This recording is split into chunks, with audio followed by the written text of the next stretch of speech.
Hello and welcome back to Paranormal NL Podcast, located in Newfoundland and Labrador, Canada. That's PNL Podcast for short. I'm your host and founder, Jen Noseworthy. Thank you for tuning in to UPRN, United Public Radio Network, 107.7 FM in New Orleans and 105.3 FM on that Gulf for tonight's Uncomfortable Christmas special on UPRN segment number 58. I've got a special guest tonight waiting backstage from Indiana, USA, who I'll bring on shortly. Now it's time to grab your favorite Christmassy drink, maybe a few Christmas cookies that Nan baked, and get cozy by that fireplace for the show tonight. Paranormal NL Podcast is sponsored by the Bog Team. It's a boots-on-the-ground Bog Team doing historical paranormal investigations in Newfoundland, Canada. Follow PNL Podcast and the Bog Team on their link tree at Paranormal NL Podcast. Smash those subscribe buttons. Tune in every Tuesday at 5 p.m. Eastern on UPRN for PNL Podcast for the YouTube and Facebook live chat watch party. PNL Podcast believes in supporting international paranormal networking and highlighting global paranormal people, places, and things. Now, let's get on with the show tonight. I hope I can pronounce his last name right. Here we go. All the way from Indiana, we've got Erick Szilagyi. I hope I pronounced that right, Erick. Let me pull you up on the stage there, bro. There he is, Erick. Welcome. Thanks for being on the show tonight. Oh, tell me, pronounce your name properly for me, please. Szilagyi. There, everybody say that. Szilagyi. Right, good job, guys. Erick, listen, tell me a little bit about yourself. I know you're with the Uncomfortable podcast. You've been doing it now for several seasons. Tell me a little bit about yourself and what got you into it. Life got me into it. It's been 4 years, probably a little over 4 years now that I've actually been doing the show. 4 years. Yep. And I don't know what, 212 episodes, I think, maybe 320 hours worth of content. My shows go anywhere from very few one-offs that are only about a half hour, 40 minutes to like an average. It runs probably closer to 90 minutes. I've had some that run 2.5 hours. I had one recently back in May with Jeff Meldrum, who passed away here suddenly. Yes, and Jane just passed away not too long ago. This is a pre-recorded show, so we lost another, big heavy hitter. And his episode went almost 3 hours. So wow. It's just kind of all over the place. And I grew up with a really healthy fascination with high strangeness, I guess, to encompass it all. I was obsessed with UFOs when I was 5 years old. And I can pinpoint that because I know in 1970, when I was 5, a movie came out at the theaters here in America. I don't know if it did there. Chariots of the Gods. And it was a pseudo documentary. I love that. I've got that book. Yes. Yep. Book by Eric Van Daniken. Tell folks listening about Eric Van Daniken and Erick, for people who don't know who he is. He's just been a prolific writer about he's very closely associated with Ancient Aliens, the program on television. They bring him up an awful lot, and he's just got some unique views on the origins of humanity and its relation to extraterrestrials. So I was obsessed with UFOs at the age of 5. 1977 rolls around. That puts me at 12. And I see a photograph of Patty, the Patterson-Gimlin film, still in a book that we had at our grade school. That was half the book was about Bigfoot, and the back half of the book was about the Loch Ness Monster. And that was the first time I saw the photo of it. And then shortly after that, on In Search Of, the television program, I got to see the 56 seconds of film footage that Bob Gimlin and Roger Patterson took of Patty actually walking across Bluff Creek. And I mean, at that point, I was hooked. About that, like when you were talking to Jeff, you said you were talking to him for about like 2 hours. Did you all get into that? Almost 3 hours. Yeah. Did he get into that? He was associated with a couple of other gentlemen. I can't, right off the top of my head, I can't remember their names. But most recently, in about the last 3 years, I would say, he was involved with two other gentlemen who one of them was a special effects makeup artist, and then Jeff, he was a part of it, and then there was another gentleman who had together, the three of them had collected I believe 26 roughly different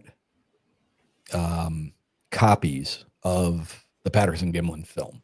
26. Wow. Yep. They were all of various degrees of degradation. You know, there were some better copies, some not so great copies, some that might have a second or two more, some that had a second or two less, some that had scratches in it, some that didn't.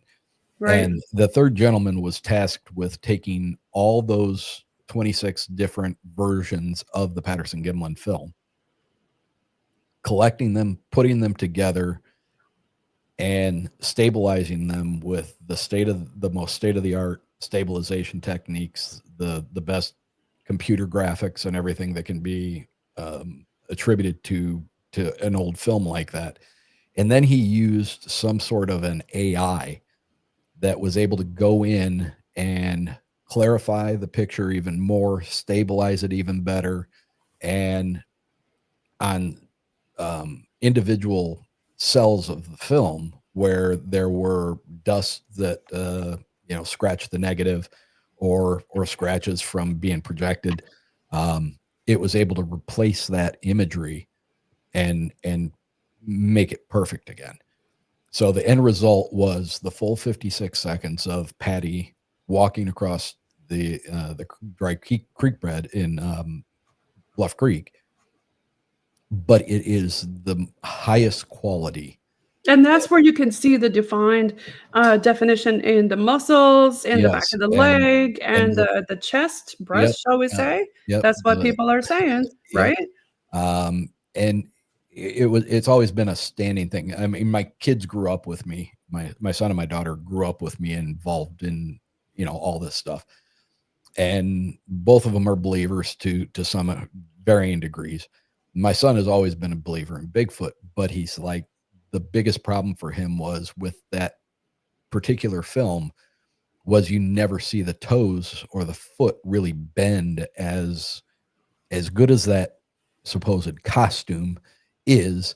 You never really saw the flexation in the toes or the foot.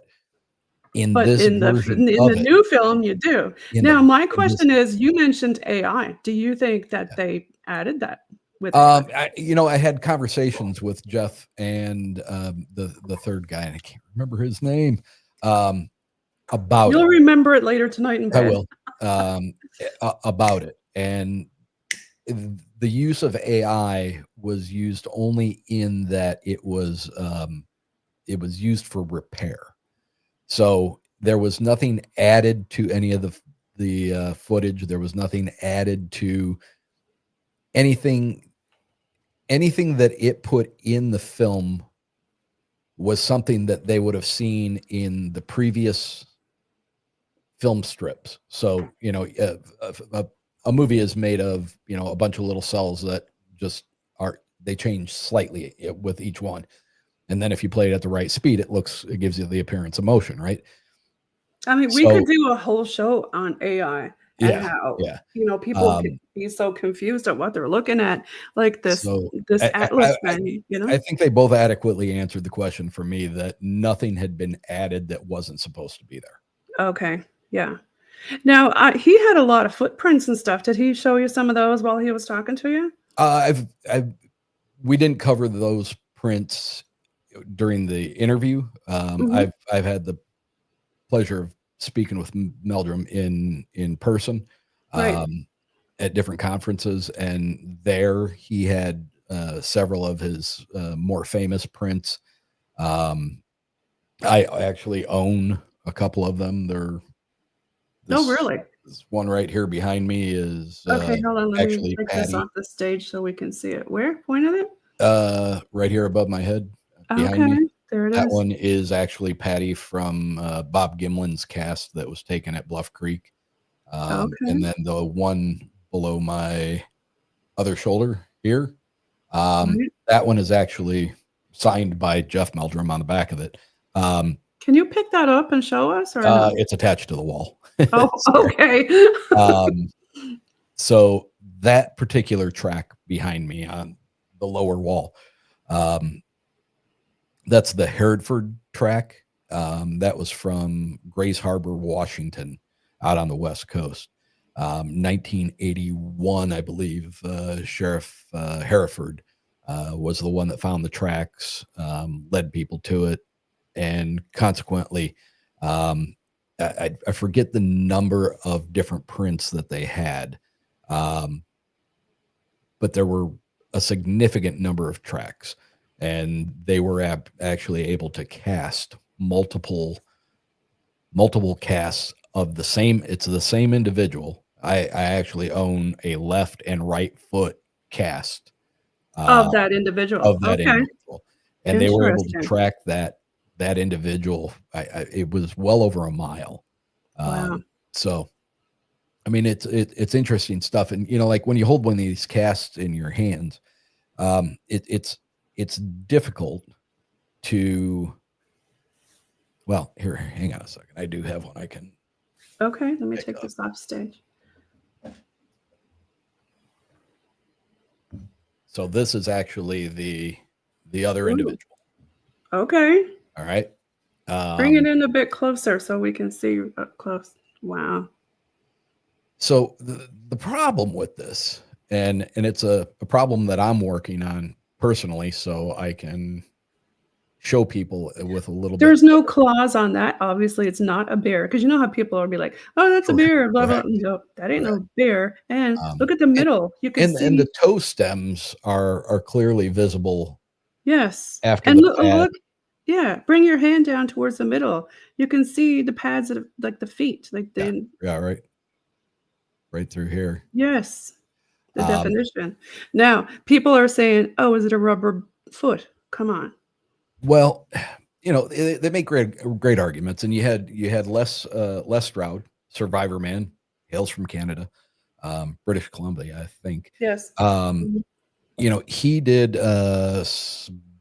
Bigfoot or Survivor Man Bigfoot, which was I think there was a movie or a documentary, and then he did an entire series based on that. And he actually went to some areas where Bigfoot prints have been found, and he cast some, and he took them to Jeff Meldrum, who was very interested in them, and he looked at them and he studied them, and but Les was not able to pass that by Jeff Meldrum.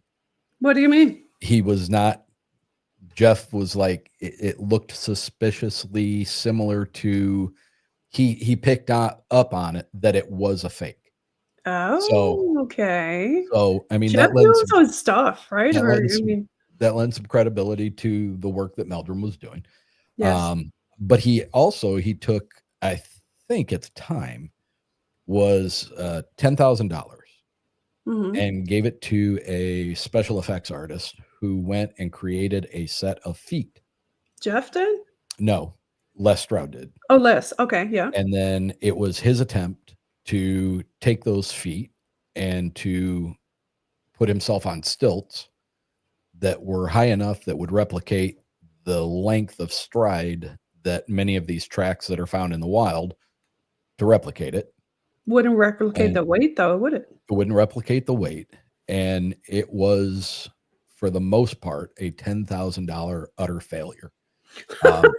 They were not able to replicate. They weren't able to get one, and they were walking in snow.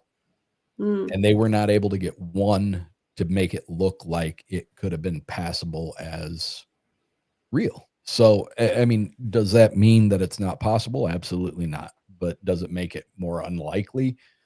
The fact that somebody had to spend $10,000 to get a pair of rubber feet made and still not be able to recreate what, you know, we've obviously found in the wild.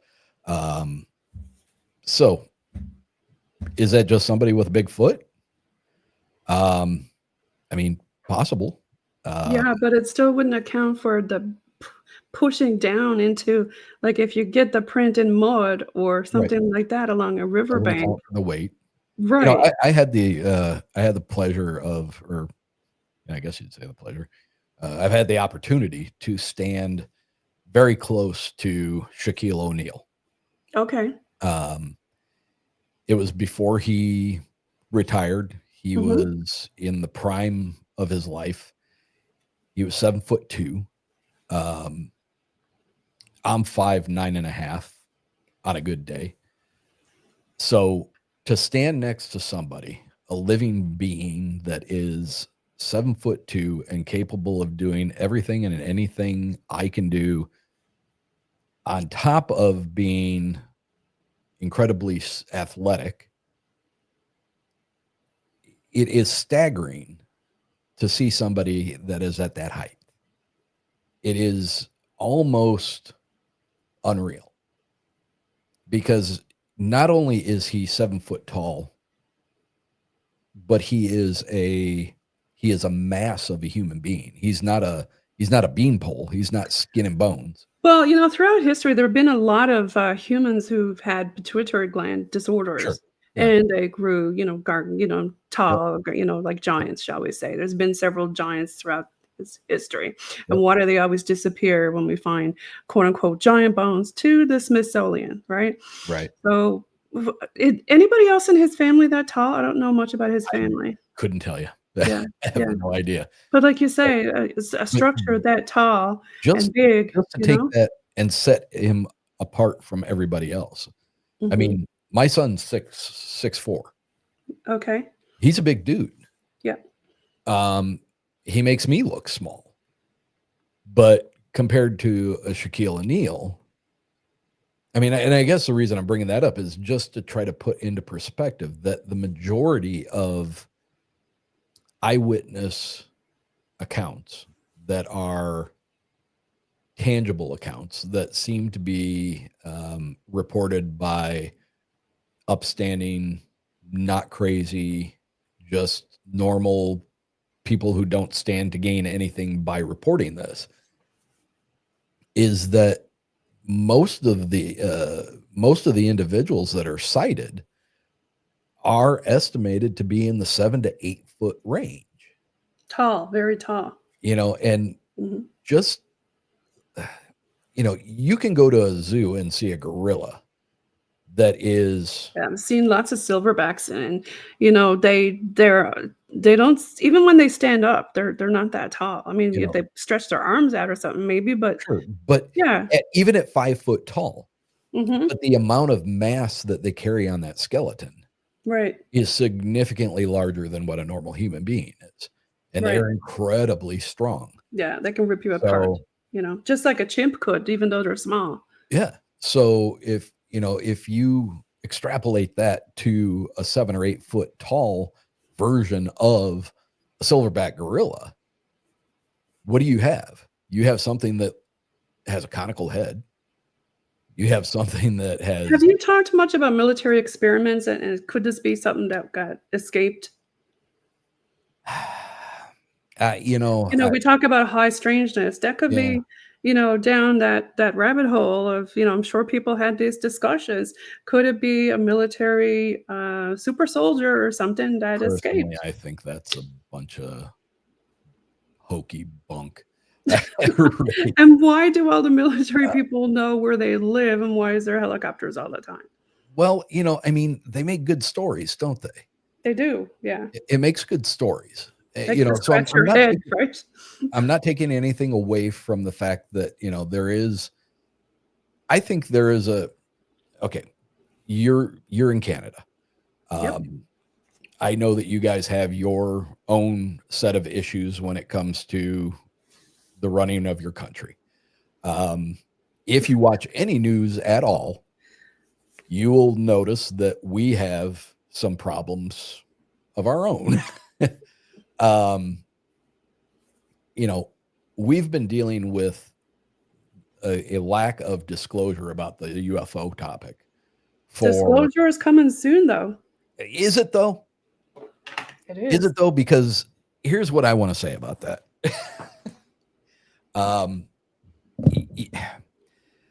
And I may come off sounding very opinionated. No, go for it. I think that's having been alive for 60 years and having bought into a lot of things for a lot of years. And then all of a sudden there's kind of a wake up moment here and there where you're like, that doesn't make a lot of sense.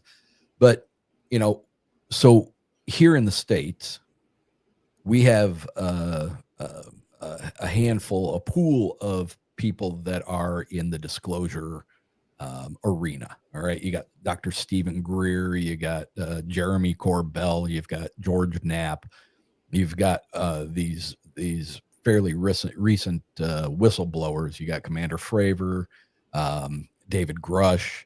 You have all these people coming forward and testifying in front of Congress, right? They're testifying under oath in front of Congress that these things are happening. They're being seen. They're witnessing them. They're reporting them. They're getting nowhere with it. If they're opening their mouth, the very system that is designed to allow them to come forward and be a whistleblower is the very same system that is keeping them from being able to talk about any of it unless they go into a secured, they call them a SCIF, a secured location where everybody that's going to be in that location to hear what the one gentleman is going to say has to be cleared in order to be able to hear the stuff that the guy that has clearance is going to say. So it seems like it's become a circus of sorts. A bit of a circus. Now, they did extend the deadline for disclosure to September 30, 25. This is, again, pre-recorded. So I wonder what's going to happen. Are they going to do it? Well, the UAP 30th, records deadline. September 30th. That's come and go. It's gone. At the time of this recording, even though we're doing this we're saying Merry Christmas, but it's pre-Merry Christmas. Where is it? Where is it? And this last congressional, I did a brief episode, about a half hour, 40 minutes, just about 2 weeks ago on the latest congressional hearing that was held September 9th. And, okay, so they had it.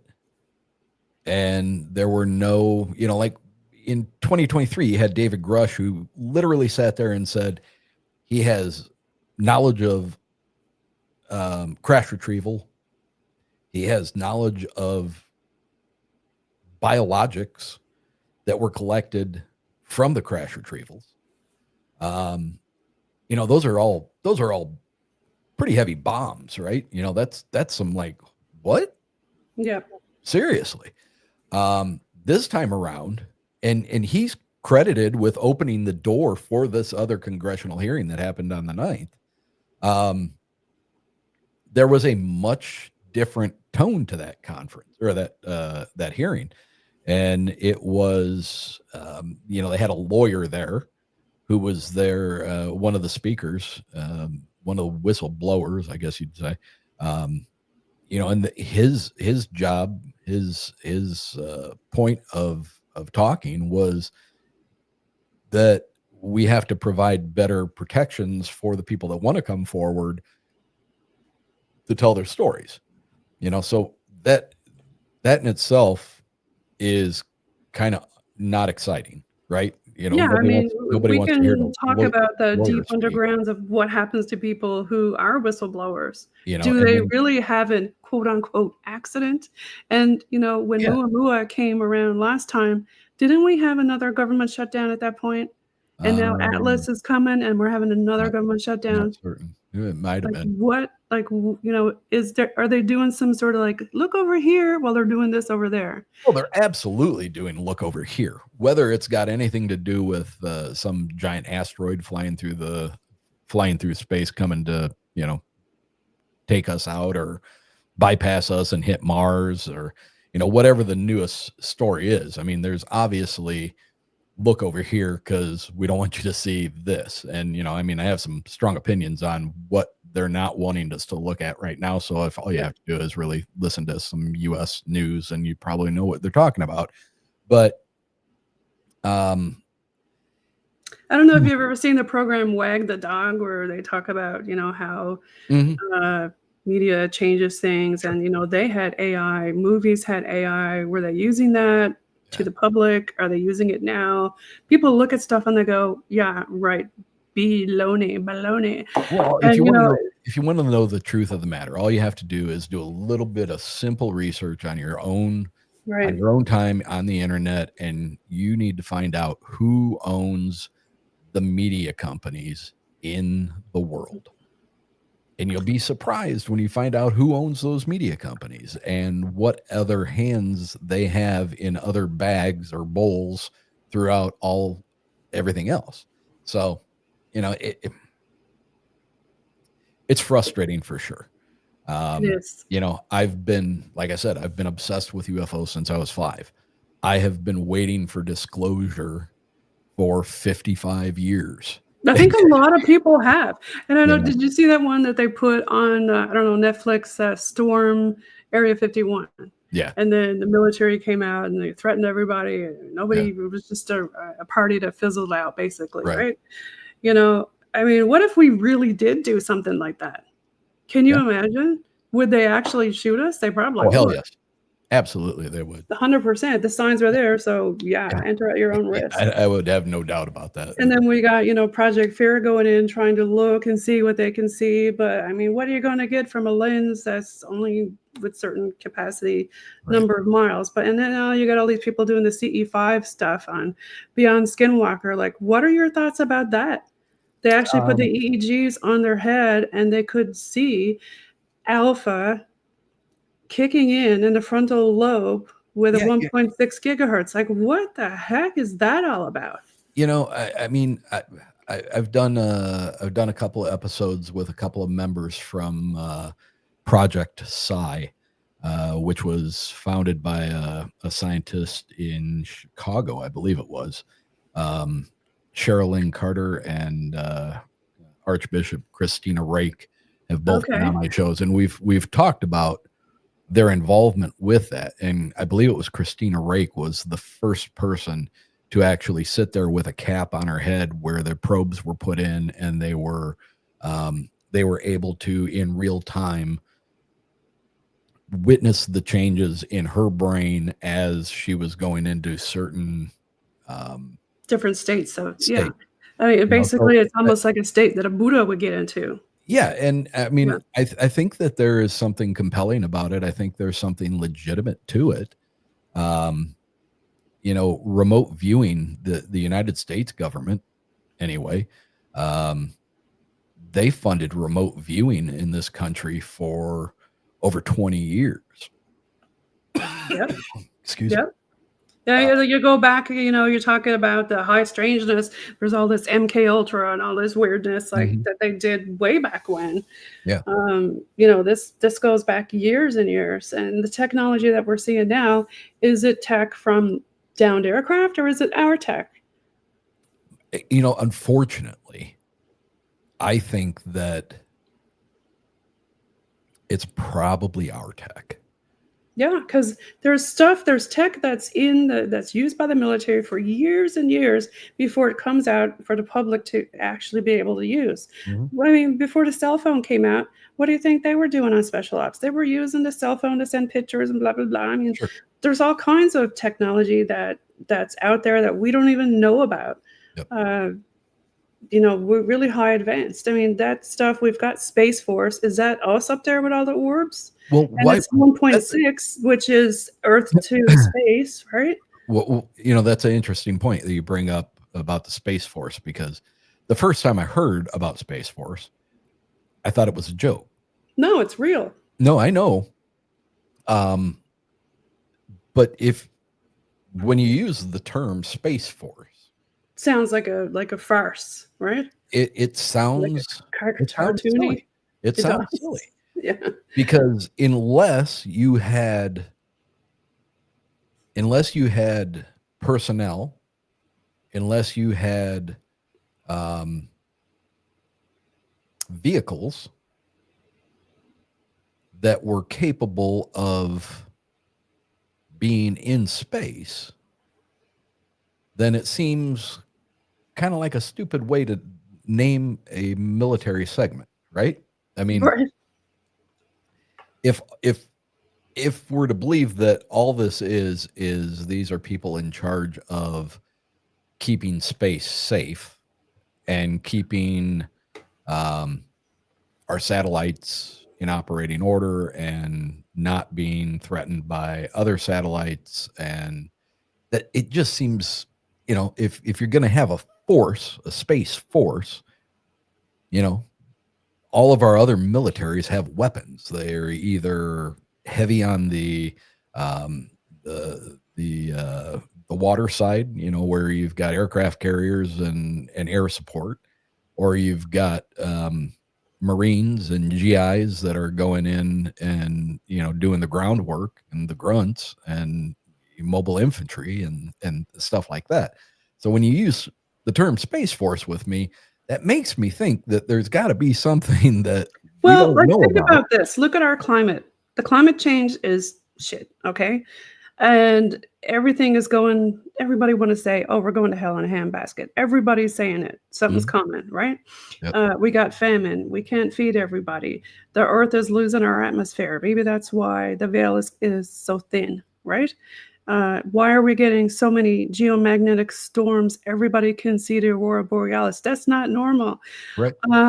Our lakes here are drying up. People's wells are drying up. We have so many fires. It's all over the world. Are we in times? Is that why we have a Space Force? Is that why SpaceX wants to go to Mars? Because we're looking for somewhere else to go populate the human race? Or are we getting close to a pole shift? Yes.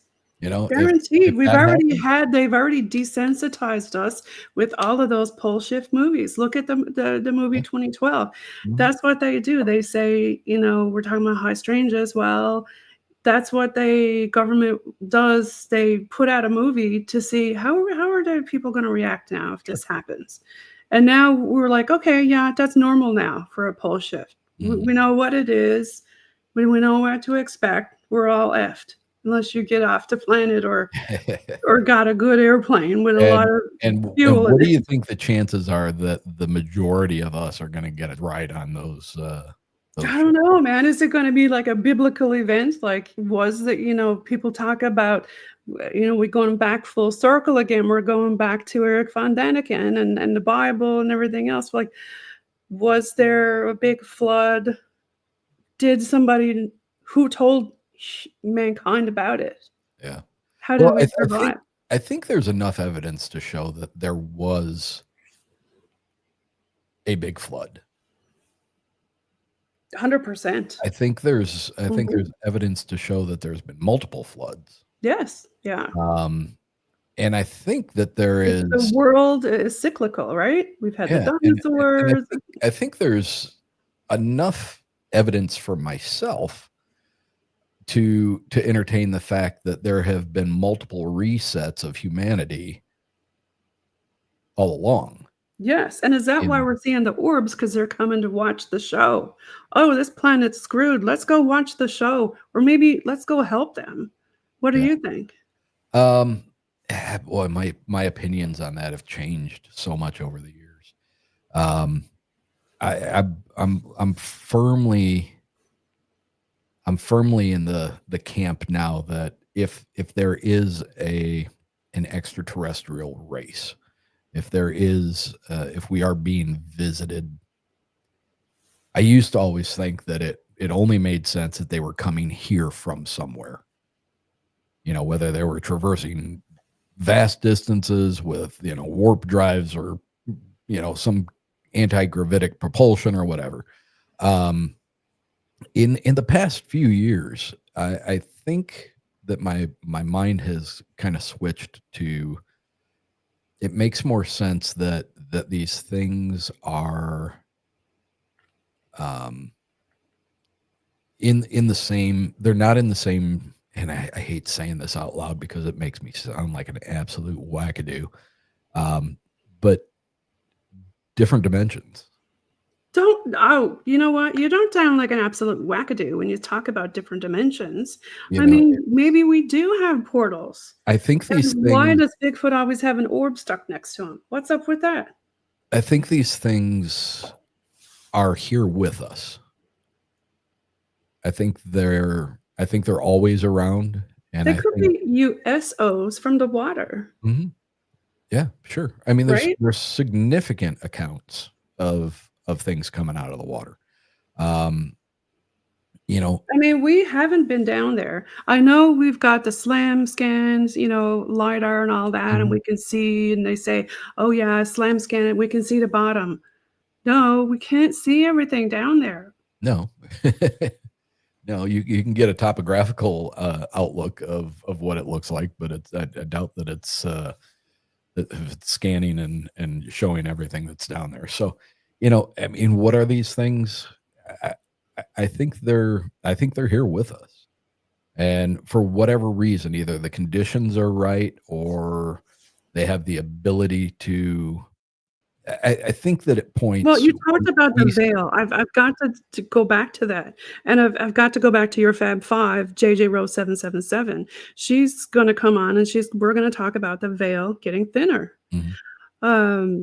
That's a thing. I really think that it is. I think, no disrespect to JJ, and everybody has their own opinions, but where she says the veil is thinning, I tend to think more that we are becoming more enlightened. For some reason, we are becoming more in tune. There's a lot of guests I'm having on are talking about enlightenment, Eric. Yeah. A lot more people are talking about it. But here's the thing, like from the standpoint. Is it because of the portals, are you saying? I've never seen a portal, and I think that it's dimensions. When I say portal, I mean dimensions. That's what I mean. I do think, because when you look at the human condition, we only see in certain frequency of light. Yes, we can only see certain frequencies. Shout out to Charles. Chucky Danger, Charles Stevens. He talks a lot about the different frequencies and the different spectrums of light. We can only see, just like you said, look at this tree. There's only a couple of spectrums that humans can see, right? Yeah. So there's so many other, like bugs can see, cats, we don't have this stuff behind our eyes. We don't have eye shine. We don't have that ability. But Can you imagine if we could see like a bug? Yeah. Hearing's the same way. We can only hear certain tones, so there are elephants use infrasound in their feet to talk to each other through the ground. We're only now starting to understand infrasound. Birds, they use the electrical impulses and stuff like that for migration. Can you imagine if we could do all of that stuff? Right. And unlock what's in our frontal lobe of our brain. Right. Are we unlocking it? Is that why we're seeing it tracked on those people who seem to be able to access those dimensions? I don't know. I guess that depends on, do you use fluoride when you brush your teeth? Is your pineal gland do you want to talk about that for the people who don't understand what that means and why am I laughing? Well, so the pineal gland, which it's a bad name. It sounds like a dirty thing, but it's supposed to be. Sounds like a pine cone, right? Little tiny thing. It's supposed to be this gland that is basically in the middle of your brain, which points towards the center of your forehead. Arguments have been made that different cultures have said that the pineal gland is the third eye, Right. and that throughout the generations of modern human, and especially since the advent of chemicals and different drugs and medicines and things, that humans' pineal gland has been calcified. Yeah, it's shriveled up. And then when you're a kid, it's nice and plump and healthy. Yeah, that's why they're like, Daddy, I see a ghost. We're like, no, you don't, because ours is all shriveled isn't that up. strange that would Right? be right where the soft spot of the head is? Yeah. And it doesn't grow together until Before it closes. Yeah. The So fontanelles. that's always been something that has kind of fascinated me, that because it is extremely common to hear about kids having experiences, seeing things that aren't there. And I mean, just think to your own self, if you ever had a child that when they were young had an imaginary play friend, especially if it was one that stuck around, Yes. But yeah, I mean, this world is full of some strange stuff, man. Yeah, we haven't even got into talking about ghosties yet, have we? What's your theory on them? Do you have any experiences yourself? Oh yeah, too many to get into here, but the most impressive ones were very pointedly my dad. After he passed, he was killed in a car accident. I'm sorry, Eric. That was just a long time ago. Thank you. But it started about 9 months after that, and it went on for a while. Not 8, 10, 12 months, maybe at the most. He was visiting you? Yep. Yep. Very, very, very much pointed to things that were between him and I. And it was never scary. It was never, oh my God, what was that? It was unique, I think is the best way to put it, because it was a very personal thing. But what I found to be odd about it was when it stopped cold. Not another experience. And how long did you say it happened for? It was in the neighborhood of 9 to 12 months, somewhere in there. And at the 9 to 12 month mark, was that when your heart kind of was healed? Was that why it disappeared? I don't know that. I mean, it seemed like it just ran its course. That's my gut feeling on it. Now, what does that mean? I have no idea. Does that mean that they only have a certain amount of time that they come back? Is there a certain amount of time that it took for him to realize that I was going to be okay, and he was able to move on? I don't know. And quite honestly, for some people, and this is kind of why I got out of doing the ghost investigations and stuff like that. I do agree with some of the investigators who say that there's some things you shouldn't dabble with, and I agree with that. And I've never dabbled with that, and I refuse to entertain the idea of dabbling with that. But I do think that there is a healthy perspective on having a visit, or something, whether it's your grandmother shows up, the night that she dies, you have a dream about your grandmother. We're all connected in various ways. And, is that a coincidence? Is it something that was prompted because of her death, that you had a dream that was kind of a way of letting you know that it happened before you even heard? I don't know. What But kind of visits were they? Were they physical touch or? no, uh,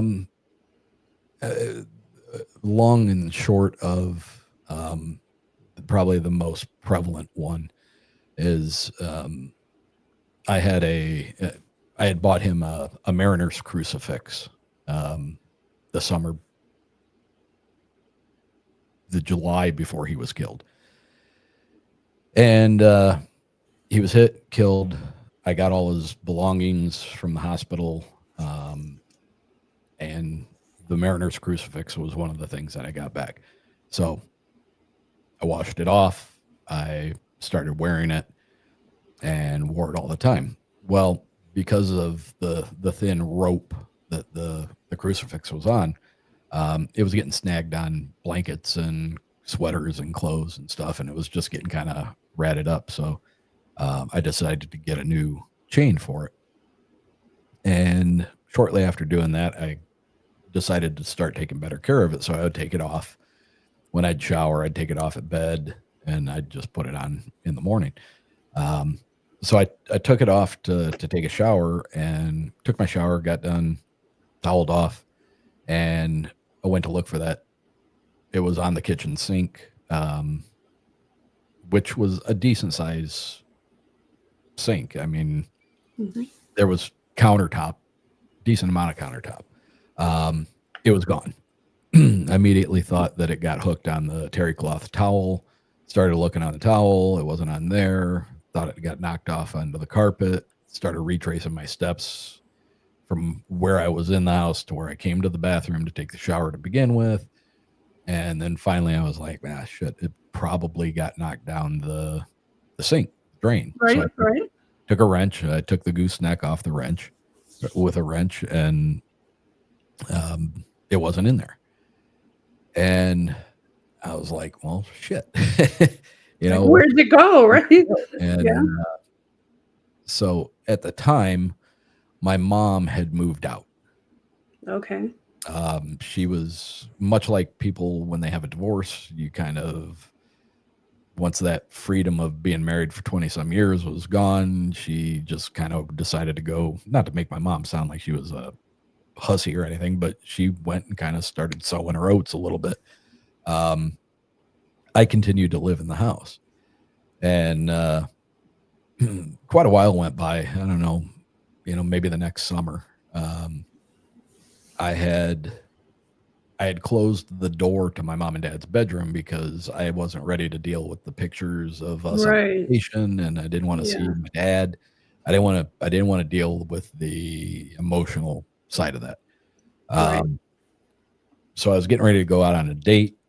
I put on my best pair of jeans or khakis or whatever they were, and I wanted to wear my white button-down shirt because I had a really nice tan going at the time.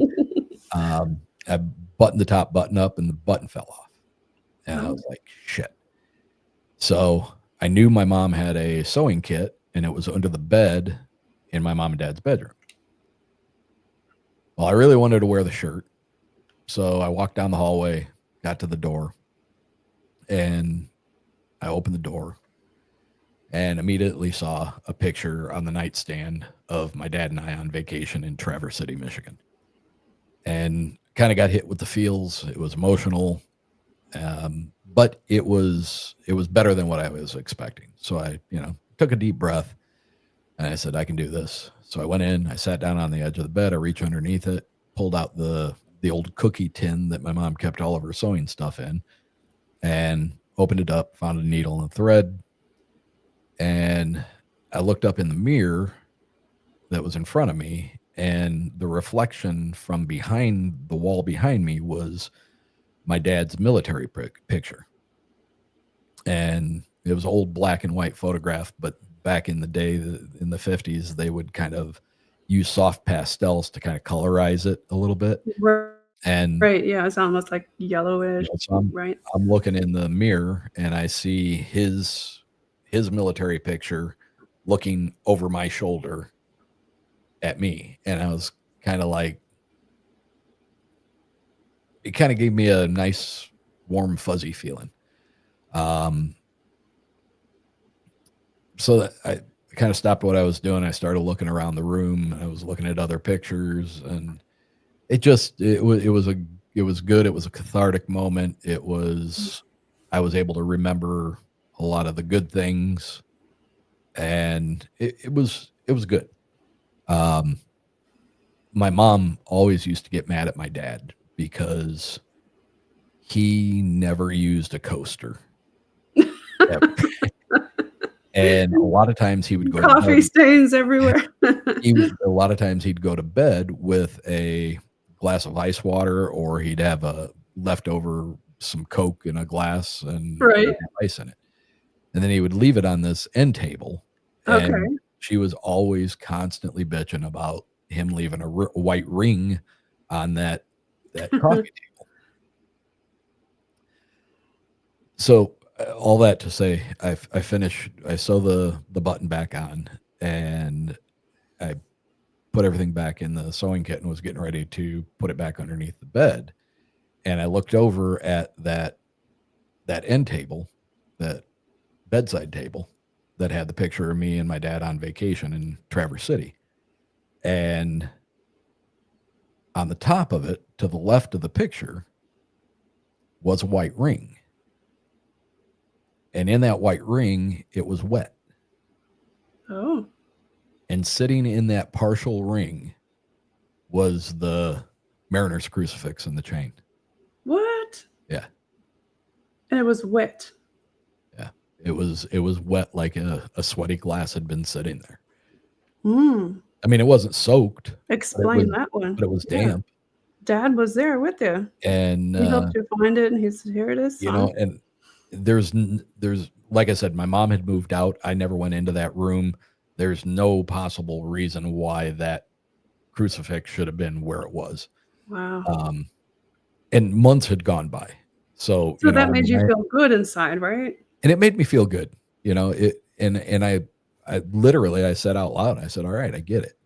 Was this around the 9 or 12 month mark? I mean, it would be a guess for me. Yeah. I don't know. Is that when things stopped happening after you found it? No.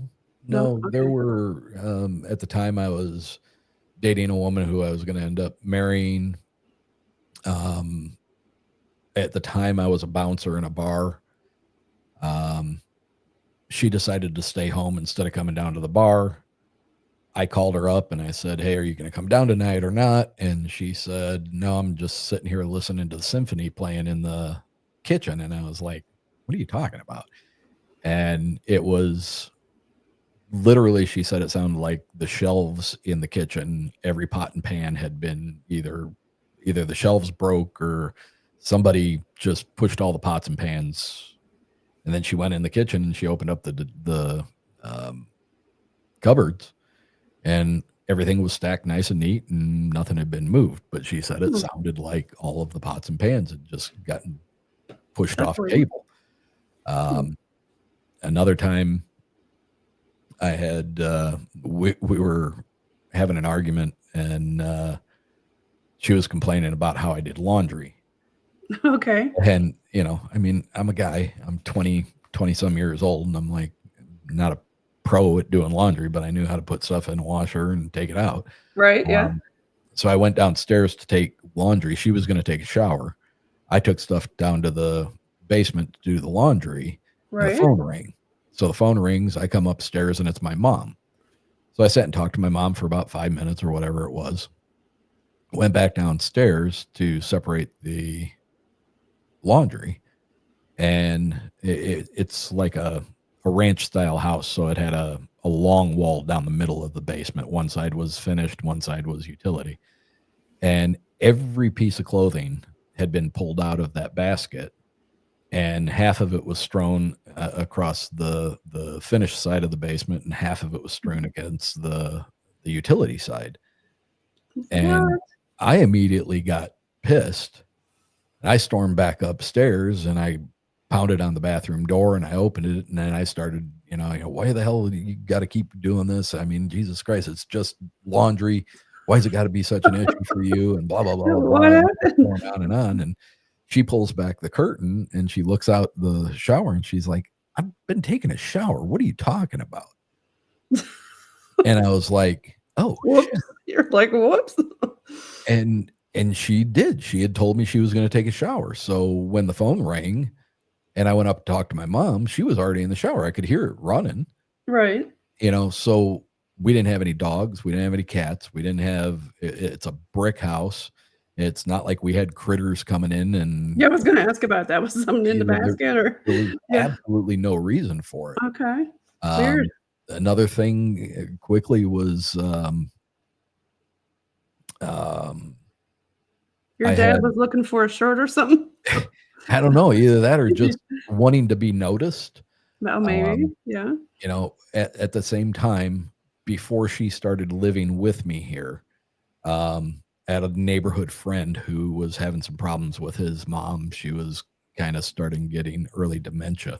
Oh. And he says, man, I can't keep living here. He's like, can I come stay at your place for a while?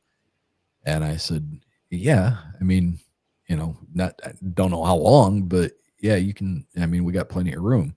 So he moved in. I was still working at the bar. I got up on a Sunday morning, and I had to go to Grand Rapids, Michigan, because the bar that I worked at required us to take it was a techniques and alcohol management course. Oh.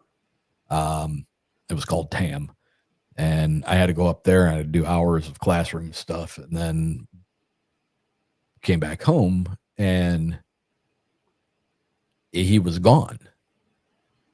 He moved out. He never said anything. He just packed his crap and he moved out. Huh. I went and talked to his mom, and he wasn't living there either.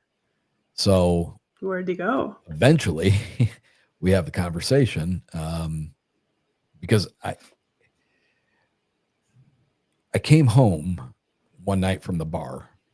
We're at the 57-minute mark. All right. I come home from the bar and he's sitting in the couch, and he has my gun pulled out from underneath the couch, and it's sitting on the arm of the couch. Ew. And I said, hey, what the hell's going on here? I'm like, you hang out with some stupid people. I said, you got, I was making assumptions that he was, people were coming to my house now looking for him, or he was, selling pot or whatever it was. Uh-oh. And he says, he's like, and every light in the house was on. Every light. When I pulled up, he was scared. And he said, around midnight, I heard you come home. You walked in the kitchen. I said, hey, man, you're home early tonight. And he didn't answer me. And he says, I looked over to the corner where the kitchen meets the living room. And he said, I saw a dark figure, smoky, that walked out of the kitchen, walked down the hallway, and walked right through the door of your mom and dad's bedroom. That was your dad. He was looking out for you. He was a stranger in the house. And that was it. That's all he could take. He moved out that next day, and he literally went and moved into a summer cottage that his mom still had no insulation or anything. It was literally a summer cottage. So he had a hard time. And he lived there during the winter because he couldn't deal with it. So. Wow. That's a story. We'll have to have another episode with you on it and talk about that. I've got to give a shout out to all your Fab-5. Do you want to start doing some shout outs on where people can find you? And it's Uncomfortable Podcast. You can find me anywhere you can get podcasts. It's lowercase u with an uppercase N and the word comfortable. I'm Spotify, Apple, iHeart. Good Lord. I mean, it's just an endless list. Anywhere you listen to podcasts, you can find Uncomfortable. And I'll put up your links for you in a bit. Do you want to give a shout out to your crew? As far as my crew, you mean the fantastic Fab-5? Oh, we gotta give a shout out to Kat Ward on UPRN.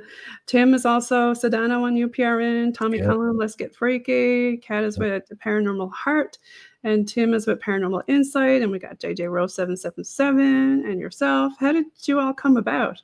I know we're at the 60-minute mark. We only got a few seconds left. Just a collective of friendly people that have common interests, and we just got along really well. And I don't even remember whose idea it was to start calling themselves that, but we've done a few things, worked together several times, and just a great group of people. Well, Erick, thanks so much for being on the show today.